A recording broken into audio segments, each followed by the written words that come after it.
జనరల్గా ఏదైనా ఉంటుంది అంటే వాళ్ళకి వంత పాడతారు లేదా మమ్మల్ని ఇలా చేస్తున్నారని అంటే. కానీ ఒక సునీల్ కుమార్ మీద చర్య తీసుకుంటే ఐఏఎస్లు ఐపీఎస్లు స్వాగతిస్తున్నారు, హర్షిస్తున్నారు.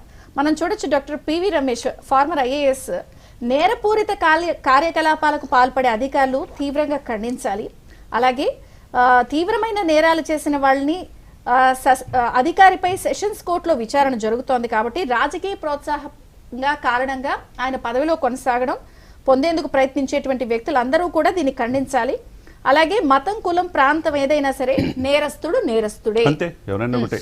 ఇప్పుడు ఏదో ప్రవీణ్ కుమార్ సామాజిక వర్గం కదా అని చెప్పి సునీల్ కుమార్ ని వెనకేసుకొచ్చినంత మాత్రాన ఆల్ ఇండియా సర్వీస్ కోడ్ ఆయన ఐపీఎస్ ఆఫీసర్, ఈయన కూడా 1993 ఐపీఎస్ ఆఫీసర్.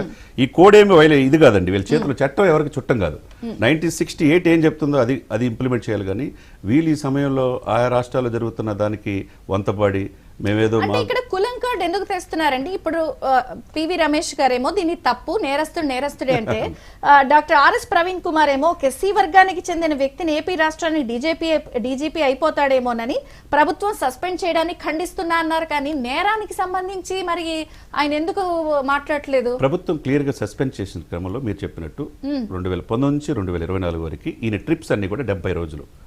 అంటే కొన్ని పర్మిషన్ తీసుకున్నాడు, కొన్ని పర్మిషన్ తీసుకోవాలి. అంటే వైసీపీ అధిష్టానం ఆ విధంగా ఈయనకి ఫ్రీ హ్యాండ్ ఇచ్చేసింది. కాబట్టి ఇక్కడ కోడ్ ఆఫ్ కండక్ట్ ప్రకారం ఈయన వైలేట్ అయినప్పుడు సస్పెండ్ చేశారు. గవర్నమెంట్ కి సంజాయిషి చెప్పాల్సిన అవసరం ఉన్నది. ఎట్టి పరిస్థితుల్లో కూడా ఆంధ్రప్రదేశ్ ప్రభుత్వం, ముఖ్యమంత్రి గారు కావచ్చు, ఉప ముఖ్యమంత్రి గారు కావచ్చు, లా అండ్ ఆర్డర్ని ఇప్పటికైనా దాదాపుగా 15 మంది ఐఏఎస్ ఐపీఎస్ లూప్ లైన్లు ఉన్నారండి. ఎందుకున్నారు? ప్రభుత్వం చెప్పిందే ఇదిగా వాళ్ళు చెప్పినట్టు నడవబట్టి జత్వాని కేసు కాడి నుంచి చూసాం. మన ఆఫీసర్ కొంతమంది దాంట్లో సమర్థవంతమైన ఆఫీసర్స్ ఉంటారు, పై ఆఫీసర్ గైడ్ లైన్స్ ప్రకారం నడవాల్సింది కాబట్టి ఇరుక్కుపోయారు వాళ్ళు కూడా. వాళ్ళు కూడా కేసులు బెయిల్ మీద ఉన్నారు. ఇప్పుడు స్టిల్ 15 మంది ఐఏఎస్లు ఐపీఎస్లు ఈ పరిస్థితి రావడానికి కారణం ఏంటనేది ఆలోచించుకోవాలా. మీరు నిజాయితీగా 60 సంవత్సరాలు ఉన్నప్పుడు ప్రభుత్వాలు 5 సంవత్సరాలు మారుతూ ఉంటాయి. కానీ స్వార్థం లేకుండా నిస్వార్థంగా పనిచేసినప్పుడే మిమ్మల్ని గుర్తు పెట్టుకుంటారు. ఒక బ్రేక్ తీసుకుందాం. ఇక టీడీపీ జనసేన పార్టీస్ వర్షన్ విందాం. చర్చ కొనసాగుతుంది.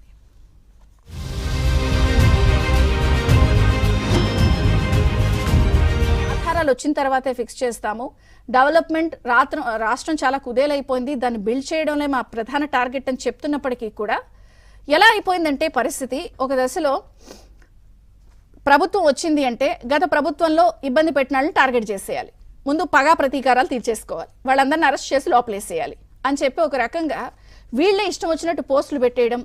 అసలు ముఖ్యమంత్రి ఎలా ఉండాలి, ప్రభుత్వ పనితీరు ఎలా ఉండాలి, ఎలా వీళ్ళు వ్యవహరించాలి అని వీళ్లే రాసేస్తున్నారు. ఈ అంశాలన్నిటిపై కూడా ఆంధ్రజ్యోతి సంస్థల ఎండి వేమూరు రాధాకృష్ణ గారు తన కొత్త పలకు వీకెండ్ కామెంట్ బై ఆర్కేలో సవివరంగా రాసి అసలు ఒక